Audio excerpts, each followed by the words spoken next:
Hello, everybody. It's Dr. Rick. It is Monday morning, so you know what that is. It's Monday. We're going to talk about everything money, and we're going to starting with the difference between currency and money. Knowing the difference is extremely important. It's one of the most misunderstood concepts in the world of finance, and we're going to spend a lot of time on that. But today, we are going to talk about policies and controlling the flow. We're going to talk a little bit about the historical context of generational wealth building as it pertains to race, since the vast majority of the people who will pay attention to this, watch this, are going to be Black descendants of slaves in the United States, and some will be others in the diaspora around the world who would have some familiarity with either slavery or colonialism and its impact. And what we're going to do is we're going to talk about initially policies that have been in play for years, decades, and in a couple of places over 100 years or more, that work against wealth building for a specific group of people, but how we overcome it. There is a specific reason why I created two of the theme days of the 5 work days of the week are surrounded by the economy, money, finance, wealth building. You have Money Monday and Wealth Building Wednesday, because while money does not solve all of your problems, while money is not a panacea, it normally amplifies things, but it also provides an avenue of resource to do some things. When you have enough money, a lot of the things that are stifling and literally lethal by way of worry and anxiety don't take place. I mean, it is an immense importance to understand the power of being able to generate wealth and what it means for you and your progeny, your offspring, your lineage down the line. Um, so before I get started, I want to let everybody know, hey, look, my 25th book, The War on Black Wealth, Breaking the Code of Generational Wealth Building, uh, the challenge of chasing the consequence of chasing the American dream. Um, There's so much in that. There's so much in that. And when I wrote that book, it was so fulfilling because I got to explore things from a multiplicity of angles. The first part of the book is about the policies, for everything from the black codes to redlining to urban renewal, benign neglect, convict, everything that worked against the natural progression of Blacks building generational wealth in this country. We explore it. We talk about why we're behind. We talk about how the racial wealth gap has been maintained, and in this case expanded, and is consistently expanding whether you know it or not. But we also venture into the idea of being able to, even with the presence of these mechanisms and machinations, be able to do something about your current situation. And I believe that everybody can, but it takes a change in the way you do. So this book is the beginning. It explores history. It explores policies. It explores so much. I hear the word race, critical race theory thrown around a lot, and a lot of people don't understand it because of the way that the media is presenting it. The way the media is presenting it in its challenge or its push to keep critical race theory out of schools is it's just simply a drudging up of history, and that it's not necessary. We don't want to push that on the kids. Critical race theory examines history, but it's not a history phenomenon. It emerged in the early 70s as a part of scholarship. It was an examination primarily at that point in the legal field, examining whether there were legitimate policies, laws, and practices in corporate America, in politics, in government, and the like, that literally were directly negatively impacting Blacks. So it's a study initially that was exclusively pointed at the legal realm. So were there policies in crime, policies in punishment, and things of that nature that had a disproportionate impact on blacks. Then it spilled out into the world of academia, the world of politics, the world of education. And so then we began to explore it. So it's not simply an examination of history, it's examination of policies. It's an examination of practices. It's an examination of, can we, outside of saying Bob said, I hate you, you N-word, that's bigotry. Does the racism exist systematically within the construct of the very nature and fabric of the country in a way that benefits one group while maligning another? And when you examine it that way, you come up with real true policies. You understand how and when and why and how things go about. And so that's why no one wants it to come out, because it's not a history story. It's an examination of real true things. So we can't talk a post-racist America and talk and then still have critical race theory on the front. So critical race theory isn't simply the visitation of history and race. It is the visitation of policies in place. Michelle Alexander did a great work with her book, The New Jim Crow, where we examine the racial caste system. What I do in the War on Black Wealth is I examine it again from specific policies that have been put in place that work against the building and development of wealth. Those that started from 1865, where we're talking about the emancipation, and then moving on down the line to the Black codes, which controlled what environments we could work in, what kind of jobs we could take, whether we could own businesses in certain areas or not. Convict leasing, which again pushed us back into free labor for, in many instances, contrived felonies, like vagrancy became a felony, meaning being unemployed and not having a place to live made you a criminal.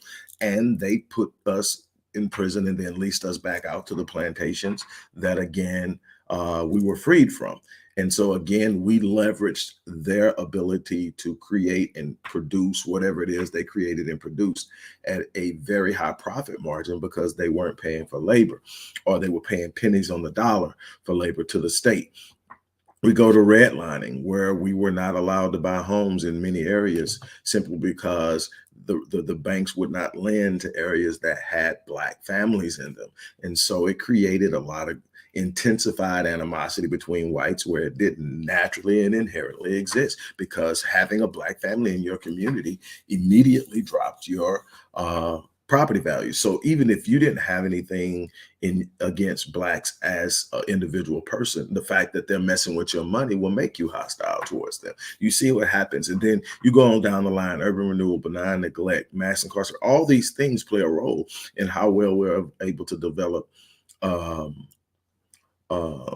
generational wealth. Another thing that plays is the media presentation of the American dream. The idea that the way to belong, the way to fit in, the way to be accepted is to buy and to have and to hold shiny things, things that make you appear to be what it is you really desire to be. So in essence, freedom is the ability to move about, be autonomous, make decisions, and do things on your own. It requires a certain level of financial fluidity to be completely independent and free. You cannot depend upon a people, a government, or a society for your well-being and be free. So the first thing you have to understand is that in order for me to be free, I must be independently sourced. I must be within myself able to provide the very nature and essentials that are necessary for me and my family to survive. If I don't do that, if I depend upon someone else to do that for me, not saying come give it to me for free. Now that's socialism, and that's a problem, because again, you're depending upon someone else to provide for you what you literally in most instances have the ability to do for yourself. And it becomes a weighted way of thinking. I'm talking about in situations where you're well-bodied, you get up every day, you go to work, you make a living. Some of you are making even a good living, but the job doesn't belong to you. Your job belongs to the person who hired you, or the person who hired them to hire you. And what does that mean? That means you're dependent upon them for your well-being. At any given time, they can decide for whatever reasons, especially in right-to-work states where they don't even have to have a reason for terminating you. As long as you can't prove it's discrimination, they can terminate you for no cause. Well, then here's the thing. You're never safe, no matter how many years you give them, no matter how hard you work, and you are always never paid anywhere close to what you're really worth. One of the things that I always ask is if they're willing to pay you six figures, whatever that six-figure number is, how much do you think you're making them? Do you think they're paying you what you make them? They're just paying you to show up and be there. Nobody's winning. No, you can almost guess that you're probably being paid 10% max of what you're generating, even if it seems somewhat different. And everything varies, but I'm sitting up saying you have to know that there's some value in the market for your skill set, that what you are generating for them can be generated for clients of yourself. It's not about talking about who has a job. It's about understanding how you need to control the flow. Now, when I wrote the book, the idea wasn't to spend a whole lot of time on, look what they did to us. Oh my God, the world is falling in, the world is caving in. It was to sit up, because one of my main concerns has been for decades that we don't understand how things work. We're easily exploited because we don't have to understand how things work. Even when it comes to the media and propaganda, we're easily exploited because we don't have things work. Every time I hear it's only a movie, it's only a song, it's only this, it tells me we don't understand how things work. It tells me that we haven't read and understood the power of propaganda. We're in a conversation almost constantly now about anti-Semitism, and that is directly connected to the Jews whose rally cry is their Holocaust at the hands of the Germans. And what we don't understand is that there had to be something that took place that made an entire nation of people think what was happening to the Jews at that time was acceptable. We never look at that. We never look at what Hitler did to make that type of aggression acceptable. It was done by media. It is something that you should probably read, the book Propaganda by Errol Bernays, or again, another one that focuses specifically on the issues of Black and the Black inferiority complex created through media by Tom Burrell, is a book called Brainwashed by Tom Burrell. And it talks and shows how the media is being used to create ideas, thoughts, and behaviors. If you don't think that the media has power, then you have to be able to give me an alternative reasoning behind why on Super Bowl Sunday, when the Super Bowl is the most watched one event of the year, every year, more people are watching the Super Bowl than any one event every year, why companies are willing to pay $5 million, $10 million for 30-second slots during the Super Bowl, and even more for the halftime slots. If those slots, 30-second slots, won't have an impact. They're what you call seeds and anchors.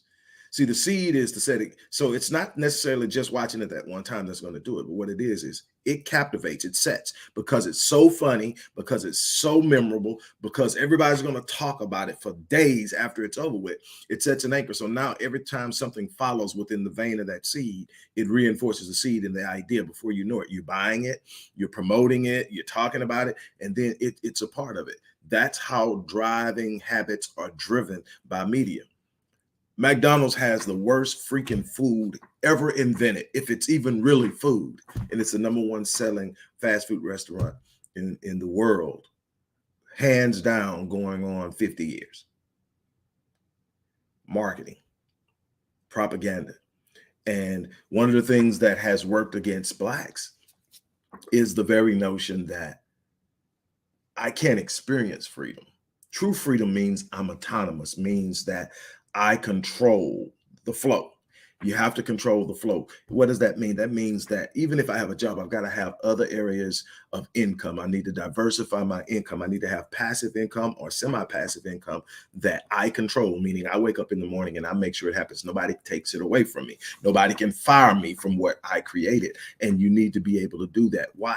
Because then now you are moving towards autonomy. And when you move towards autonomy, you move towards freedom. Freedom to what? Freedom to wake up and do the things you love. Freedom to sit up and spend time with your family. Freedom to sit up and say, my child is sick, I'm staying home. Freedom to sit up and say, hey, my child is having their first whatever, and I'm going. I'm not going to have to ask someone permission.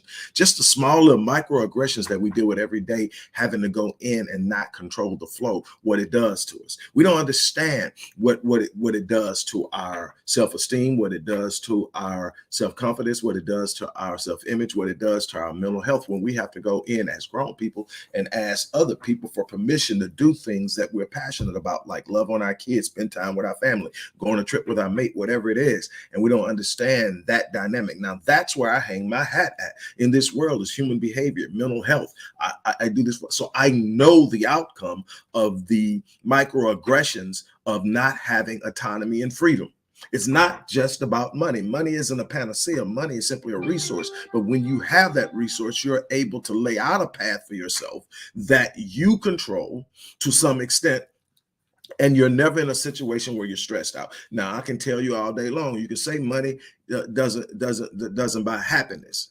No, it depends on how you view happiness. See, money can't create joy. Joy is an internal revelation within oneself about who oneself is and the purpose of life. Nobody can ever take that from you. It's not situational. It's not circumstantial. It's not something that when something changes, you lose your joy. No, your joy is anchored. Now, happiness is what you make it. Happiness isn't something you should be seeking outside of yourself. Happiness is saying, this is what I like doing, so I'm going to do it. Now, autonomy allows that to happen.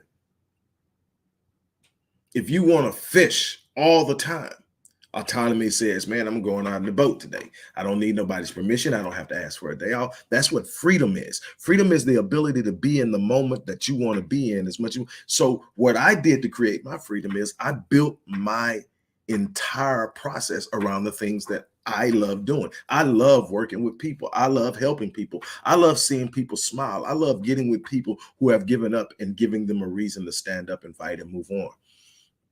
And so what did I built my work. So I wake up every day going to get paid to do what I'm passionate about. Now, there are many ways of sitting up and making this up. No one has the perfect way, the right way. Everything comes with challenges. Everything comes with setbacks. Anything worth having, you're going to have to push through fear. You're going to have to push through disappointment. You're going to have to push through pain. You're going to have to push through delay, but it's worth doing. So here's the thing. When I talk about creating flow, what I'm saying is find something that you can get into. And the one thing that I have mastered over the last 12 years is how to create avenues on social media and on the internet that's low entry, meaning all this, well, I don't have the startup capital. It takes a whole lot of money. No, it doesn't. It doesn't take a whole lot of money. It takes brilliance, and you have brilliance. You have stuff that you haven't even lit in your mind that's waiting to be set on fire. And you're sitting there and you're buying into this idea that someone else controls your destiny and that you can't have it if they don't say you can have it. You're literally stressing out because you've been filling out applications, you've been sending out, you've been on Indeed and everybody else, and you can't get the job you're looking for. You're overqualified, you're underqualified, you're misqualified, but you're not going to get the gig you're looking for. They won't pay you what you want, and you're frustrated. That's because you're asking somebody else to validate a gift God gave you. And you don't need external validation from a God-given gift. You simply have to activate it. You have to move it. It says your gift will make room for you and bring you before great men. Well, what does that mean? That means that I need to have the ability to stand up and move in my gift and my purpose in a way that the right people acknowledge it and open doors. The right people acknowledge it and connect you with the people you need to be with. But whatever you do, what you got to understand is there are opportunities out there. When I talk about controlling the flow, what I'm simply saying is there's something that you can do online. It doesn't even have to be in your passion, because you can automate most of the things you do online through SEO, through ad campaigns, and a bunch of other things to promote itself, where you simply drop in periodically and manage it, that it will generate a cash flow. And you can now take that cash flow, reinvest in your marketing, make sure you get past your burn rate, and you break even. Now you're generating profit, and you can look at what your ad spends produces for you and know just how much money you can produce with your ad spend, understand all that. And we teach all that. But the bottom line is, hey, what you have to know is if I'm putting in work, I'm getting a return. That even when I'm putting in work in something that may not actually work out the first time around, I'm still getting a return. Why? Everybody fails. See, the problem, here's the problem I have with most people. Most people won't start because they fear failing. Here's the problem with that. If you don't start because you fear failing, you're going to look up 5 years from now and you're going to be the same person you were today. You're going to have the same financial issues you have today. You're going to have the same social struggles you have today. So here's the problem. You're going to either sit up and say, I'm going to take on the challenge. I'm going to risk failing. I'm going to risk being ridiculed. I'm going to risk being laughed at. I'm going to risk having to bump my head and fall and scrape my knees. But what I'm not going to do is I'm not going to sit here and be okay with not being okay. I said this a long time ago to a friend, confidant, co-worker, co-host. We have co-authored, and Dr. Michael Blanchard, and we were having this conversation, and he said, why do you feel with all the knowledge, with all the scholarship, with all the people who have all this unbelievable knowledge, and why we can seem to make no progress? I said, because we have become the most comfortable, uncomfortable people on the planet. We are literally embraced our discomfort at a level that's totally exacerbating and flabbergasting to me. I'm serious about this. See, at some point, what happens to people that moves them is the pleasure pain dynamic. Some people are driven by pleasure. Some people simply, you show them what's going to make them happy and they're striving for it. You show them what's going to give them the fulfillment they've been looking for and they strive for it. And then there's the pain dynamic, the pain principle. And now most people fall under this. While they may be motivated by pleasure, they may be stimulated by the idea of doing something remarkable or exceptional. May not drive them, but they don't want to feel pain. You tell them, hey, if you don't get your ass up and go to work, you're going to be homeless. You'll be on the street begging on the corner. I'm going to go to work. The laziest person gets up and goes to work, most of them. Not because they want to, not because they're driven to, because they don't want to deal with the consequences. Well, here's the thing. We have become so comfortable with the consequences of our inadequacies economically that we don't even move most of the time on the opportunities or the challenges that we have. We have become so comfortable with being in last place and being the victim that we've identified with being the victim and we've accepted it. And our goal now is just to complain loud, just to sit up and talk about how horrible things are for us. And here's the thing that my great-grandfather, my adopted father, taught me a long time ago: complaining gets you nothing. And it'll run off the people that will help you. If all you're going to do is complain, you will eventually find yourself around nobody else but complainers. And you'll end up in that box of inadequacy, that box of mediocrity, that box of just being average at best, because you simply won't get up and go after it. It's time to get up and go after it. It's time to stop trying to buy into symbolism and say, because I drive this, because I have this, I've arrived. But you're barely making ends meet. You're struggling to afford to pay for it. And you're wondering why it doesn't fulfill you. It was great when you first jumped in it and drove. It was great when you walked out of LV with it. But what happens after a while?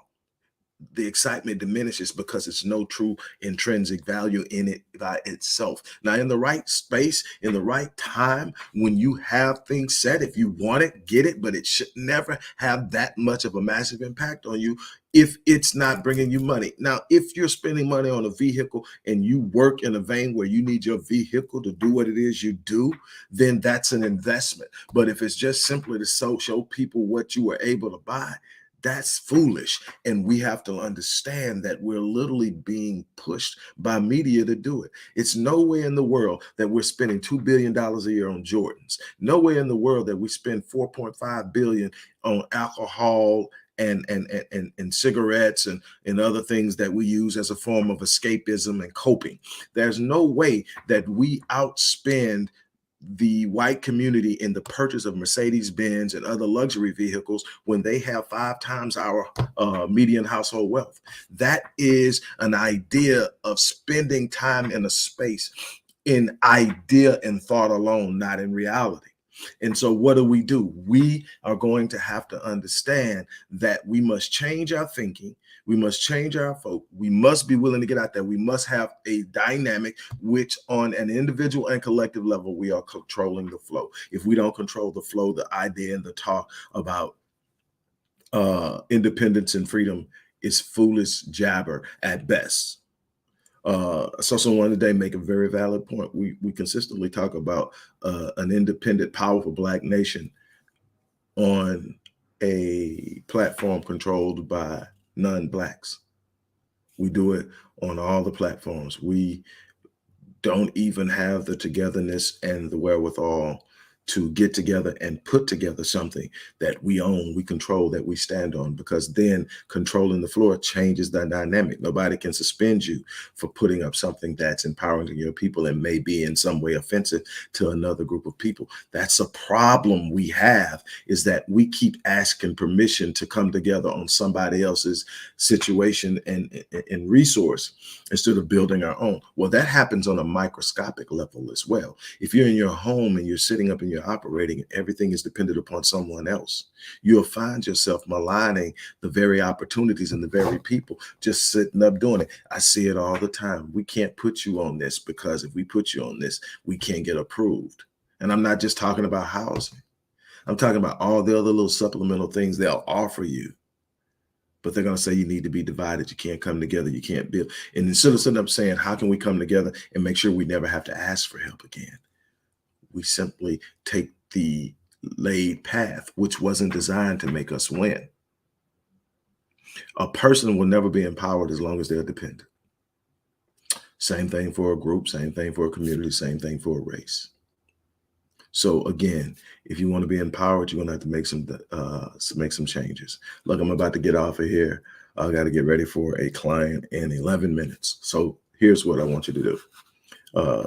If you haven't ordered the book, order the book. You're going to get a signed copy from yours truly. The War on Black Wealth. The link is in there. If you haven't joined Legacy Wealth and enrolled in our 6-month course, which is a step-by-step process of understanding how wealth is built and understanding how, regardless of race, you can build wealth, how, regardless of your income, you can build wealth, and how you have to change your thinking, your buying principles. It's not what you get, it's what you keep. It's what you do with what you keep. It's real simple on that level, but there's so many different paths that you can take. We talk about them. This is not a place where you're going to be pitched to buy anything, invest in anything like that. You're going to take the course. You're going to become a part of a community, mastermind community that's talking about ways that we can come together and build wealth. On that note, look, I'm going to get ready to get off of here. Go to the description box, look at the links. Take care of your business. Sitting around talking, complaining, whining, debating, all that stuff is done. It's time to take action, and it's going to be on you. On that note, I'm out of here. You guys, thank you. As I always say, I live my life on full so that when I leave this place, I can die on E. That's my challenge to you.